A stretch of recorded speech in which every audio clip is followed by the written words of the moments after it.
আসসালামু আলাইকুম। আমি সাইফুল ইসলাম খান।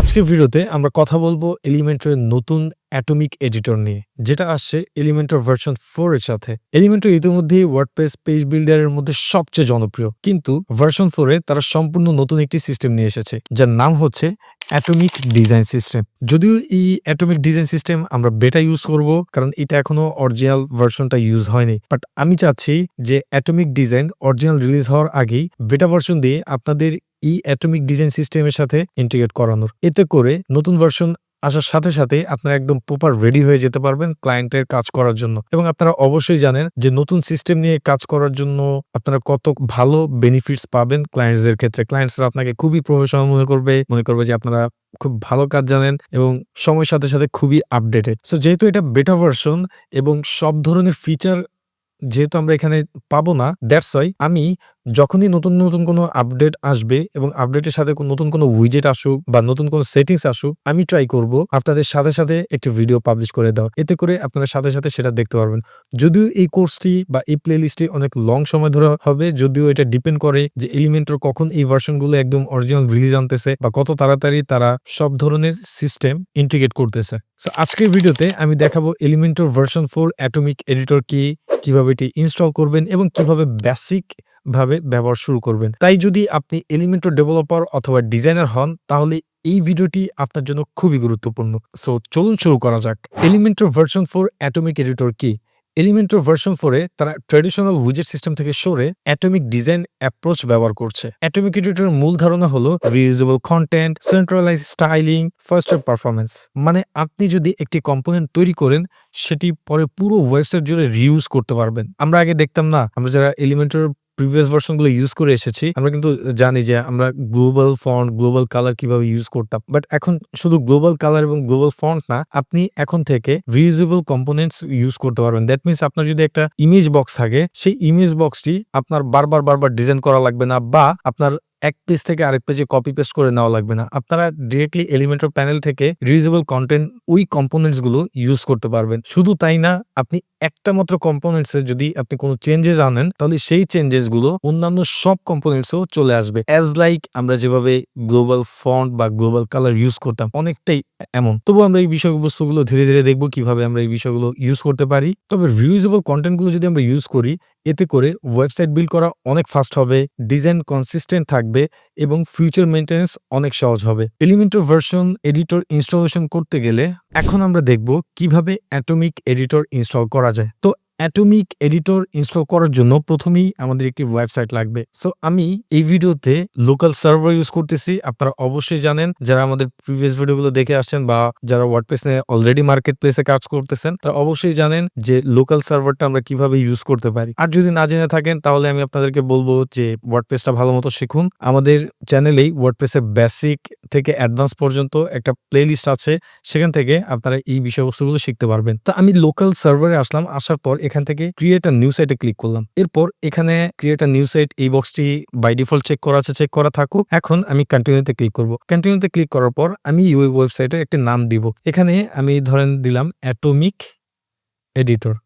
আমি আপাতত এটাই দিচ্ছি, যেহেতু আমরা অ্যাটমিক এডিটর নিয়ে কাজ করব এবং অ্যাটমিক এডিটর নিয়ে দেখাবো। দ্যাটস ওয়াই আমি ওয়েবসাইটের নামও এটাই দিচ্ছি। এরপর আমি এখান থেকে কন্টিনিউ বাটনে ক্লিক করব। কন্টিনিউ বাটনে ক্লিক করার পর চুজ এনভায়রনমেন্ট আমাদেরকে বলতেছে। সো বাই ডিফল্ট প্রিফার্ড যেই বক্সটা সিলেক্ট করা আছে এটাই থাকুক। এখন আমরা এখান থেকে কন্টিনিউ বাটনে ক্লিক করব। এরপর আমাদেরকে একটা ইউজার নেম এবং পাসওয়ার্ড দিতে বলবে। আমরা সেই ইউজার নেম এবং পাসওয়ার্ড দিব। আমি এখানে একটা ইউজার নেম দিচ্ছি এবং পাসওয়ার্ড দিয়ে দিচ্ছি। এরপর আমি সিম্পলি অ্যাড সাইটে ক্লিক করব। অ্যাড সাইটে ক্লিক করার পর এখানে ওয়ার্ডপ্রেসের যত এনভায়রনমেন্ট আছে, যত ফাইলগুলো আছে, সব তারা ইনস্টল করবে। ডাউনলোড করে ইনস্টল করে আমাদের টোটাল রেডিমেড একটি সাইট তারা বিল্ড করে দিবে। দেখেন অলরেডি আমাদের ওয়ার্ডপ্রেসটি ইনস্টল হয়ে গিয়েছে। এখন আমরা সিম্পলি এখানে যে কাজটি করতে পারি, ওয়ান ক্লিক অ্যাডমিন এই বাটনটা ক্লিক করে দেবো। এতে করে যে সুবিধাটা হবে, আমরা ওয়ান ক্লিকেই এই যে এখান থেকে আমরা ডব্লিউপি অ্যাডমিন বাটনে ক্লিক করলে ওয়ান ক্লিকে আমরা একদম ডিরেক্টলি ড্যাশবোর্ডে চলে যাব। তো আপনার ক্ষেত্রে যদি ডিফারেন্ট ইউজার থেকে থাকে, অ্যাডমিনিস্ট্রেটর যদি ডিফারেন্ট ইউজার থেকে থাকে, অবশ্যই আপনার যেই ইউজারের এখানে যদি আপনার অ্যাডমিনিস্ট্রেটর অনেক ডিফারেন্ট ইউজার থেকে থাকে, তাহলে অবশ্যই আপনারা যেই ইউজার অ্যাকাউন্টের থ্রুতে লগ ইন করতে চাচ্ছেন, সেই ইউজারটা এখান থেকে সিলেক্ট করে নেবেন। তো আমার এখানে যেহেতু শুধুমাত্র একটি ইউজার আছে, দ্যাটস ওয়াই আমি এটা সিলেক্ট করতেছি। করার পর আমি সিম্পলি ডব্লিউপি পিএইচপি অ্যাডমিন এই বাটনে ক্লিক করব। ক্লিক করার পর দেখতে পাচ্ছি আমরা ডিরেক্টলি ড্যাশবোর্ডে চলে আসলাম। এখন আমরা যদি আমাদের এই ওয়েবসাইটটা দেখি, আমরা দেখতে পাবো যে আমাদের এই ওয়েবসাইটটা একদম প্লেন একটি ওয়েবসাইট, কোনো কিছুই নেই। রাইট? তো এখন আমরা আমাদের এই ওয়েবসাইটে এলিমেন্টরটি ইনস্টল করব। তো ফার্স্টে আমরা এলিমেন্টর ইনস্টল করার জন্য এখান থেকে আমরা প্লাগইনসে যাব, এরপর অ্যাড প্লাগইনে ক্লিক করব। অ্যাড প্লাগইনে ক্লিক করার পর এরকম একটা ইন্টারফেস চলে আসবে। এরপর আমরা এখান থেকে সার্চ প্লাগইনে ক্লিক করব। ক্লিক করার পর আমরা এখানে আমরা যেই প্লাগইনটি ইনস্টল করতে চাচ্ছি সেই প্লাগইনের নাম দিয়ে দেব। যেহেতু আমরা এলিমেন্টর ইনস্টল করতে চাচ্ছি, দ্যাটস ওয়াই আমরা এখানে এলিমেন্টর লিখে দেব। লাইক আমি এখানে লিখলাম এলিমেন্টর। লেখার পর আমরা এখানে দেখতে পাচ্ছি একদম ফার্স্টেই আমাদের এলিমেন্টর প্লাগইনটি দেখাচ্ছে এবং পাশাপাশি এলিমেন্টর যত উইজেটগুলো আছে সেগুলো দেখাচ্ছে। তো আমাদের অন্যান্য উইজেটের দরকার নেই, আমাদের শুধুমাত্র এলিমেন্টর প্লাগইনের দরকার। দ্যাটস ওয়াই আমরা এখান থেকে ইনস্টল নাও বাটনে ক্লিক করব। আমাদের প্লাগইনটি ইনস্টল হয়ে গিয়েছে। এখন আমরা এখান থেকে অ্যাক্টিভেটে ক্লিক করব। অ্যাক্টিভেটে ক্লিক করার পর আমরা এমন একটি ইন্টারফেস দেখতে পাচ্ছি। আমরা এখান থেকে স্কিপ সেটআপে দিয়ে দিতে পারি বা এখান থেকে ডিরেক্টলি ক্লোজ করে দিতে পারি। তো আমি এখান থেকে ক্লোজ করে দিলাম। ক্লোজ করার পর এখন এখান থেকে আমরা এটা ডিসমিস করে দিচ্ছি। এরপর এখান থেকে আমরা পেজেসে ক্লিক করতেছি। আমরা দেখি ফার্স্টে যে আমাদের এলিমেন্টর বর্তমান ভার্সনটা কিরকম আছে। তো আমি এখানে দিচ্ছি, ধরেন আমি এই পপআপটা রিমুভ করে দিই। এখানে আমি দিচ্ছি ধরেন অ্যাটমিক এডিটর। দেওয়ার পর আমি এটাকে পাবলিশ করতেছি। এরপর আমরা এখান থেকে এডিট উইথ এলিমেন্টর এই বাটনে ক্লিক করতেছি।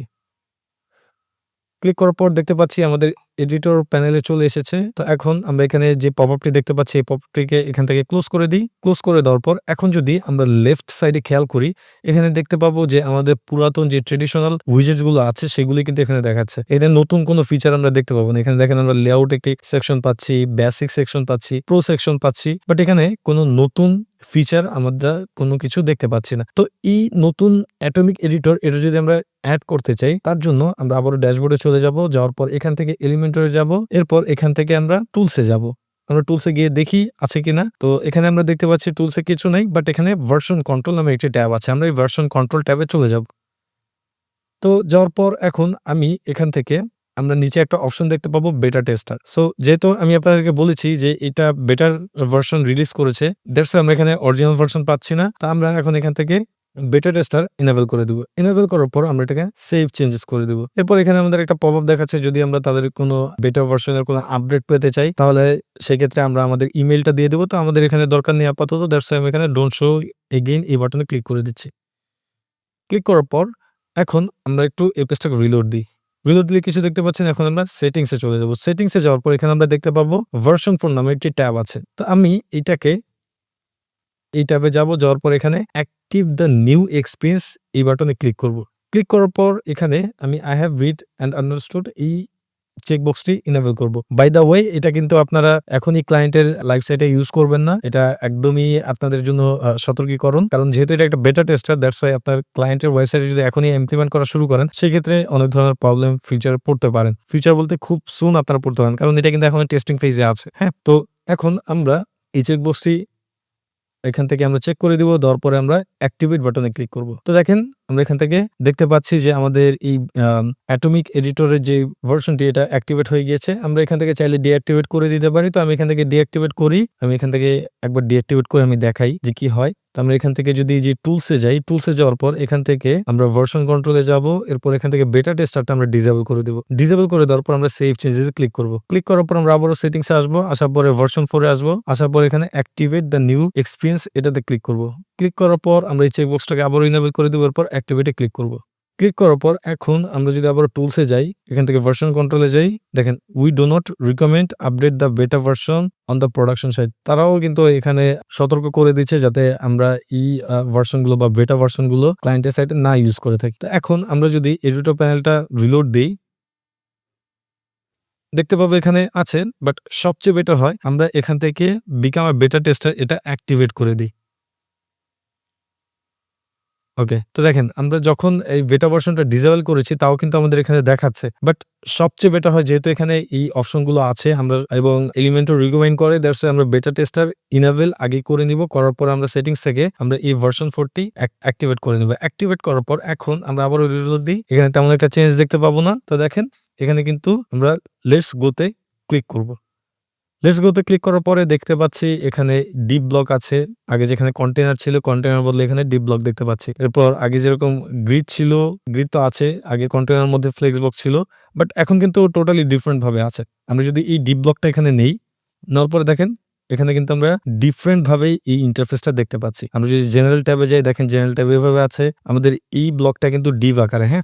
তো আমরা যদি HTML ট্যাগ হেডার দেই, আমাদের এই ব্লকটার HTML ট্যাগ হেডার হবে। দেখেন লিঙ্কিং এর সিস্টেমটা কিরকম। আগে কিন্তু একদম টোটালি ডিফারেন্ট ছিল, হ্যাঁ? আমরা যারা আগে ইউজ করেছি তারা তো জানি। আর যারা ইউজ না করেছি তাদেরকে আমি রিকমেন্ড করব, যেহেতু এটা এখনো বেটা টেস্টিং এবং এটা আপডেট আসতে আরো কিছুটা সময় নিব এবং সাথে সাথেই যে এটা সব জায়গায় একদম পপুলার হয়ে যাবে এরকমও না, বা সব জায়গায় ইউজ হয়ে যাবে এরকমও না। এবং প্রিভিয়াস যে ক্লায়েন্ট গুলো আছে বা এই পর্যন্ত যারা এলিমেন্টর নিয়ে কাজ করেছে, এক্সিস্টিং যে সাইট গুলো আছে ক্লায়েন্টের, সেগুলোতে কিন্তু ম্যাক্সিমামই যে প্রিভিয়াস ট্রেডিশনাল যে এলিমেন্টরের ভার্সনটা সেটা কিন্তু ইউজ করতেছে। দ্যাটস ওয়াই আপনারা যদি এলিমেন্টর সম্পর্কে না জেনে থাকেন, আমার রিকমেন্ডেড থাকবে যে আপনারা এই বেটা ভার্সন বা এই অ্যাটমিক এডিটর ছাড়া প্রিভিয়াস ভার্সনে যে ট্রেডিশনাল কোর্সটা আছে সেটা আপনারা আগে করে নিবেন। এতে করে আপনারা এলিমেন্টর যে কিভাবে কাজ করে খুব ভালো মতো আসলে এই ব্যাপারগুলো জানতে পারবেন এবং এক্সিস্টিং ক্লায়েন্টের যদি কোনো সলিউশন লাগে আপনারা সেগুলো কিন্তু দিতে পারবেন। সো যারা একদমই এলিমেন্টর না জানেন তারা যদি হুট করে অ্যাটমিক এডিটরে আসেন এবং মার্কেট প্লেসে কাজ করার সময় যদি আপনারা দেখেন যে ট্রেডিশনাল যে এলিমেন্টর ভার্সনগুলো ক্লায়েন্টরা ইউজ করতেছে, সেখানে আপনারা কিন্তু তেমন একটা কাজ করতে পারবেন না। সো যাই হোক, এই ছিল বিষয়। এখন আমরা যদি এখানে যাই,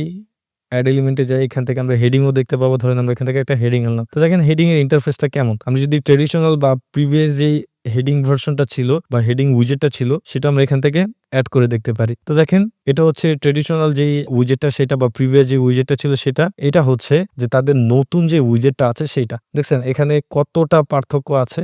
অনেক পার্থক্য আছে, রাইট? তো এখানে দেখেন ডিসপ্লে কন্ডিশন, এগুলো আমরা ইউজ করতে পারবো। স্টাইলিং থেকে যেখানে আমরা ক্লাস দেখতে পাবো, অনেকভাবে আমরা ক্লাসগুলো ইউজ করতে পারি বা আমরা ক্লাস নেমটা এখানে দিতে পারি। এরপর আমরা যদি এখান থেকে যাই, এই যে এখানে আমরা যদি যাই দেখতে পাবো কম্পোনেন্টস। ওই যে আমি আপনাদেরকে বলেছিলাম না ভিডিও শুরুতে যে আমরা রিউজেবল কম্পোনেন্টস গুলো ইউজ করতে পারবো। তো এখানে আমরা কম্পোনেন্টস গুলো সেভ করে আমরা ভবিষ্যতে যদি আমাদের কোনো পেজে বা ওয়েবসাইটে যে কোনো অংশেই লাগুক না কেন, আমরা এই কম্পোনেন্ট থেকে সেই অপশনটা ডিরেক্টলি ড্র্যাগ করে বসিয়ে দিতে পারবো। তো এই ছিল বিষয়। আশা করি আজকের ইন্ট্রোডাকশন ভিডিওতে আপনারা একটা বেসিক আইডিয়া পেয়েছেন যে কিভাবে অ্যাটমিক এডিটর গুলো চেঞ্জেস এনেছে এবং এটা কেন ইউজফুল। সো নেক্সট ডে আমরা আরো ভালো বিষয়গুলো দেখবো যে কিভাবে এই বিষয়গুলো নিয়ে বা অ্যাটমিক এডিটরে যে নতুন ফিচার বা উইজেট গুলো আছে সেগুলো আমরা কিভাবে আরো সুন্দর মতো ইউজ করতে পারি এবং প্রফেশনাল মানের একটা ওয়েবসাইট ক্রিয়েট করতে পারি। তো আজ এই পর্যন্তই। ভিডিওটি যদি ভালো লেগে থাকে অবশ্যই লাইক, কমেন্ট, শেয়ার, সাবস্ক্রাইব করবেন। আসসালামু আলাইকুম।